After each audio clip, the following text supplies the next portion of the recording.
Et je pense qu'il est très très attentif et très à l'écoute des personnes, de chaque personne qu'il rencontre. Je voudrais souhaiter à Jean-François vraiment beaucoup de courage et beaucoup de chance avec cette démarche. Et puis je voudrais aussi inciter le public français, la communauté française à s'engager auprès des gens que nous soutenons, ainsi que Jean-François.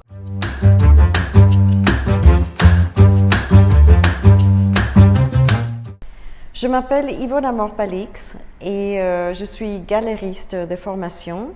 Depuis 30 ans, je tiens des galeries d'art.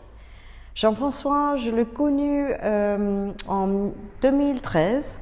Je le connaissais de nom et je savais à peu près ce qu'il faisait à Houston, mais je trouvais qu'il était vraiment extrêmement érudite dans le domaine de la langue française. J'étais très impressionnée. Jean-François, pour moi, symbolise un peu le français jeune, dynamique, très très professionnel, entrepreneur.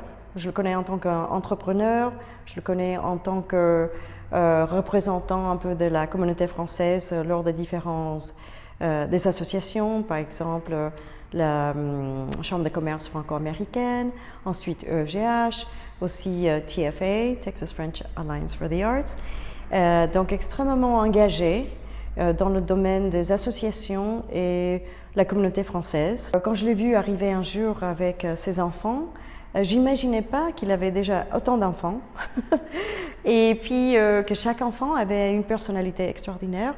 Il était toujours très très attentif à leurs commentaires et puis leur goût et puis très soucieuse à savoir comment est-ce que chaque enfant avait une relation avec peut-être une œuvre d'art.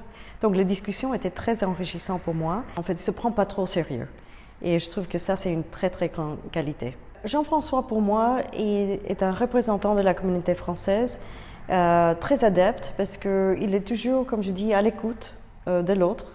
Et puis comme il est très assimilé dans la culture américaine, et tout en restant extrêmement français et soucieux de sa culture d'origine, il comprend très bien tous nos soucis. En fait, il comprend un petit peu nos démarches en tant qu'entrepreneur. Et puis, il a toujours des bons conseils. Et quand on parle avec lui, on sent vraiment un engagement personnel. C'est pas seulement juste un discours professionnel ou politique ou des choses comme ça, mais vraiment quelqu'un du cœur. Bonne chance, Jean-François!